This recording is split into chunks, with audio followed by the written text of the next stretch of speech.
मैं ये सब इसलिए लिख रहा हूँ क्योंकि अब मुझे फर्क नहीं पड़ता कि कोई माने या नहीं। जो मैंने देखा, जो मैंने सुना, वो मेरे लिए काफी है। और सच कहूँ तो अब ये सब अपने अंदर रखना भारी लगने लगा है। ये बात 1987 की है। मैं तब लोक निर्माण विभाग के साथ अस्थायी तौर पर जुड़ा हुआ था। काम था पहाड़ी इलाकों में पुराने रास्तों का सर्वे करना, नक्शे बनाना, दूरी नापना और रिपोर्ट भेज देना। धारकोट नाम का गांव मुझे फाइल में सिर्फ एक नाम लगा था। ऊंचाई लिखी थी, जनसंख्या लिखी थी 60 के आसपास। बस जब वहां पहुंचा तो समझ आया कि कागज और जमीन में फर्क होता है। गांव पहाड़ की ढलान पर बसा था, चारों तरफ जंगल। मोबाइल तब थे नहीं, रेडियो भी मुश्किल से पकड़ता था। लोग कम बोलते थे और जब बोलते थे तो आंख मिलाकर नहीं। पहली 2 रातें बिल्कुल साधारण थीं।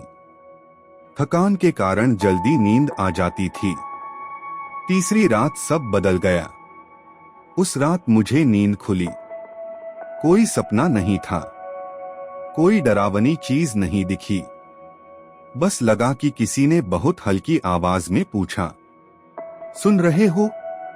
मैं उठकर बैठ गया। दिल तेज नहीं धड़क रहा था, पसीना भी नहीं आया था, बस अजीब था। मैंने कमरे को देखा, दरवाजा अंदर से बंद, खिड़की भी। मैंने खुद से कहा, नींद में होगा। लेकिन सुबह पता चला गांव का एक आदमी रात में घर से निकल गया था। उसकी चप्पल बाहर मिली। बस किसी ने शोर नहीं मचाया, किसी ने पुलिस बुलाने की जल्दी नहीं की। मैंने पूछा, ऐसे कैसे? एक बूढ़े ने कहा, हो जाता है यहां। बस इतना। उस दिन से मुझे महसूस होने लगा कि लोग मुझसे दूरी बना रहे हैं, खासकर रात के बाद। चौथी रात आवाज फिर आई। इस बार सवाल नहीं था, इस बार बस मेरा नाम लिया गया। मैं आज भी सोचता हूं, उसे मेरा नाम कैसे पता था। मैंने जवाब नहीं दिया, बस करवट बदल ली। सुबह मेरे कानों में हल्का दर्द था, जैसे बहुत देर तक तेज आवाज सुनी हो। उसी दिन दूसरा आदमी भी गायब हो गया। अब पुलिस आई, रिपोर्ट लिखी गई, जंगल की बात हुई, भ्रम की बात हुई। लेकिन एक पुलिस वाला, नाम था सुरेश, उसने जाते जाते मुझसे धीमे में कहा, अगर रात में कुछ सुने तो बात मत करना। मैंने पूछा, क्या? वो कुछ नहीं बोला। उस रात मुझे नींद नहीं आई। पूरी रात ऐसा लगा जैसे कोई बहुत पास बैठा है, बोल नहीं रहा, बस मौजूद है। सुबह सुरेश मरा मिला, खुद को गोली मारी थी। डायरी में एक लाइन थी, अब ये सिर्फ बाहर नहीं है। उस दिन मैं वहां से निकल आया, लेकिन आवाज वो मेरे साथ चली आई। धारकोट से लौटने के बाद मैंने कोशिश की कि सब भूल जाऊं। काम में लग गया। शिमला, फिर सोलन, फिर मंडी की तरफ पोस्टिंग्स आती जाती रहीं। शुरुआत में लगा कि सब वहीं छूट गया है। आवाज नहीं आई, कान भी ठीक लग रहे थे। लेकिन 3 महीने बाद एक रात वही एहसास फिर लौटा। मैं अकेला कमरे में बैठा था। बाहर बारिश हो रही थी। रेडियो चल रहा था, बहुत धीमी आवाज में। अचानक ऐसा लगा जैसे रेडियो की आवाज किसी ने अंदर से मोड़ दी हो। शब्द साफ नहीं थे, लेकिन आवाज जानी पहचानी थी। रेडियो बंद कर दिया। कमरा बिल्कुल शांत हो गया। तभी वो बोली, बहुत साफ, बहुत पास। अब सुनाई दे रहा है। मैं डर के मारे उठा नहीं, बस वहीं बैठा रहा। दिल तेज धड़क रहा था, लेकिन दिमाग अजीब तरह से शांत था। मुझे समझ आ गया था कि ये वही है जिससे मैं भाग रहा था। अगले दिन से चीजें बदलने लगीं। मुझे अक्सर लगता कि लोग मुझसे बात करते हुए अचानक रुक जाते हैं। कभी कभी ऐसा लगता कि सामने वाला कुछ बोल ही नहीं रहा, लेकिन मुझे आवाज सुनाई दे रही है। एक बार दफ्तर में एक आदमी मेरे सामने बैठा था। वो चुप था, लेकिन मुझे साफ सुनाई दे रहा था। तुमने मुझे सुना था।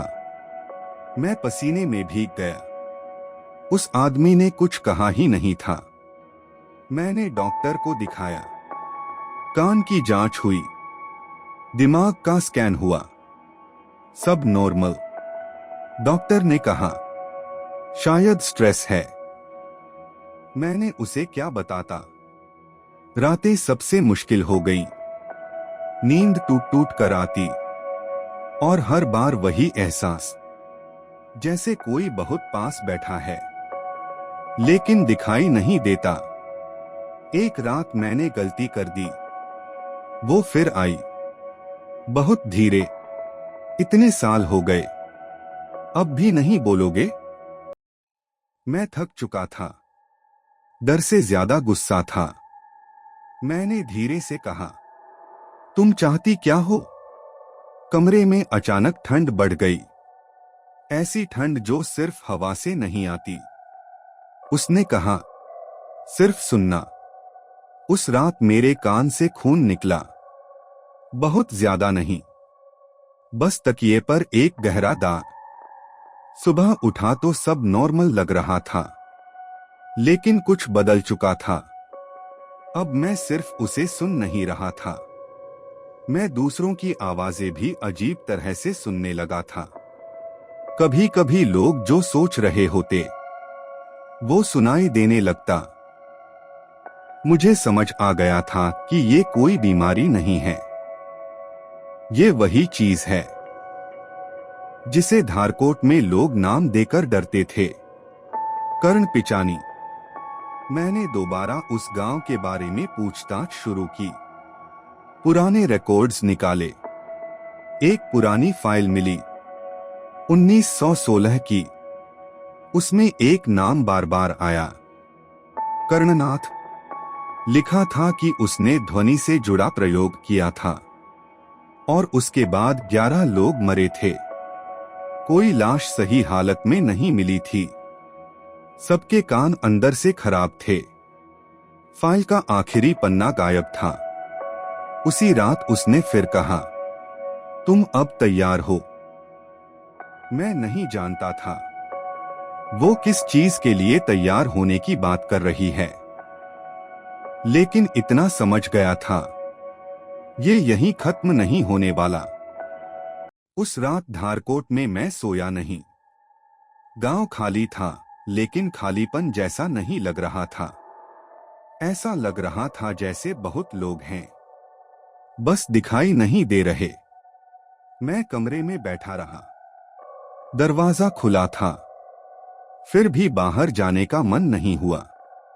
आवाज अब हर वक्त नहीं आती थी, बस तब आती थी जब मैं कुछ सोचने की कोशिश करता, जैसे वो चाहती हो कि मैं अकेले कुछ तय ही न कर पाऊं। सुबह होने से पहले उसने आखिरी बार साफ साफ कहा, अब फैसला तुम्हारा है।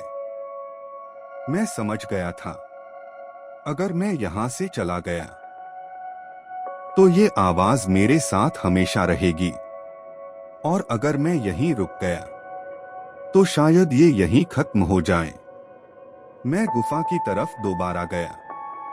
इस बार डर नहीं था, बस थकान थी।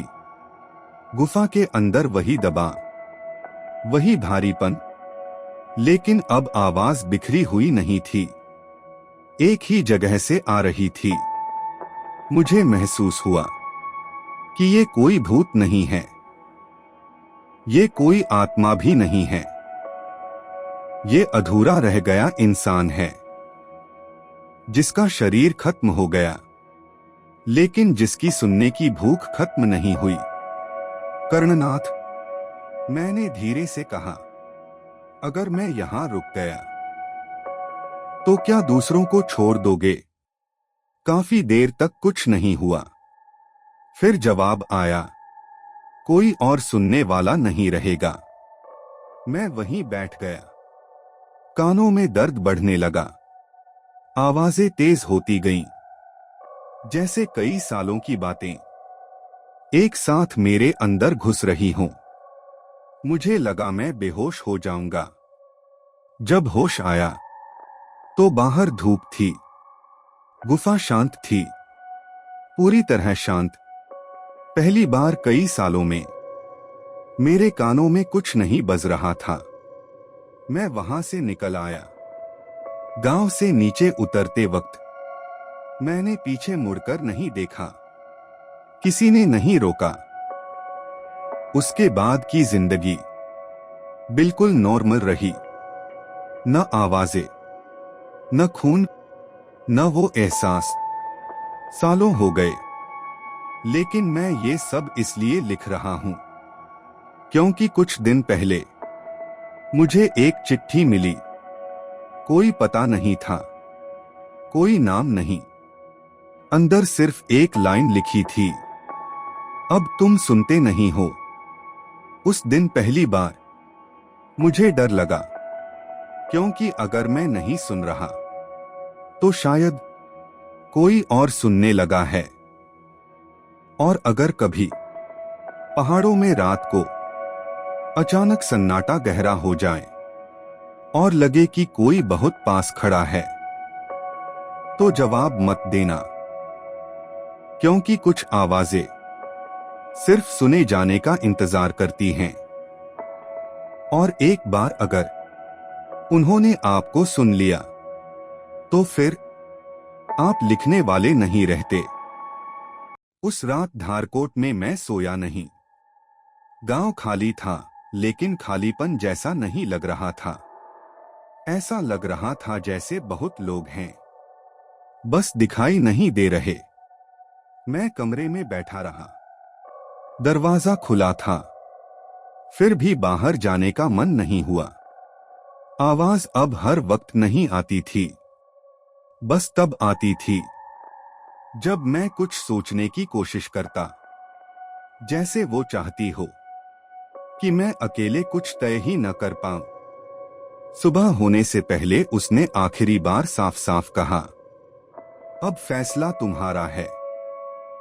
मैं समझ गया था, अगर मैं यहां से चला गया तो ये आवाज मेरे साथ हमेशा रहेगी, और अगर मैं यहीं रुक गया तो शायद ये यहीं खत्म हो जाए।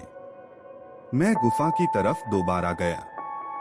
इस बार डर नहीं था, बस थकान थी। गुफा के अंदर वही दबाव, वही भारीपन, लेकिन अब आवाज बिखरी हुई नहीं थी, एक ही जगह से आ रही थी।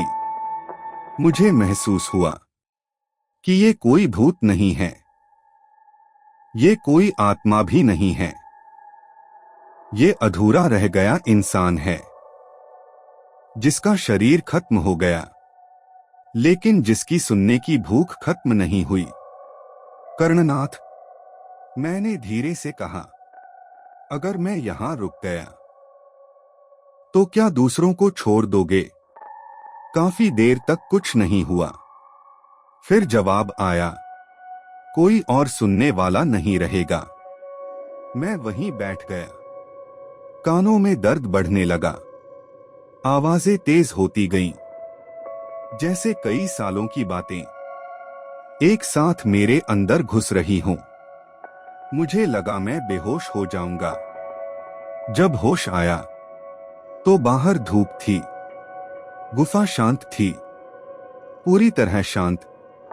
पहली बार कई सालों में मेरे कानों में कुछ नहीं बज रहा था। मैं वहां से निकल आया। गांव से नीचे उतरते वक्त मैंने पीछे मुड़कर नहीं देखा। किसी ने नहीं रोका।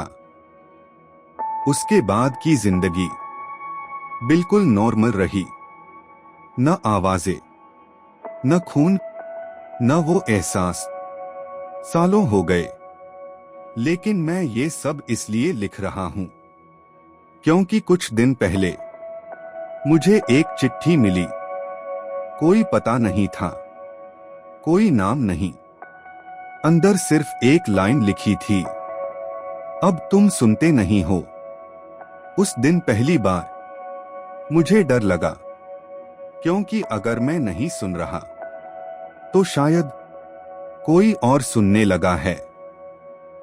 और अगर कभी पहाड़ों में रात को अचानक सन्नाटा गहरा हो जाए और लगे कि कोई बहुत पास खड़ा है, तो जवाब मत देना, क्योंकि कुछ आवाजें सिर्फ सुने जाने का इंतजार करती हैं।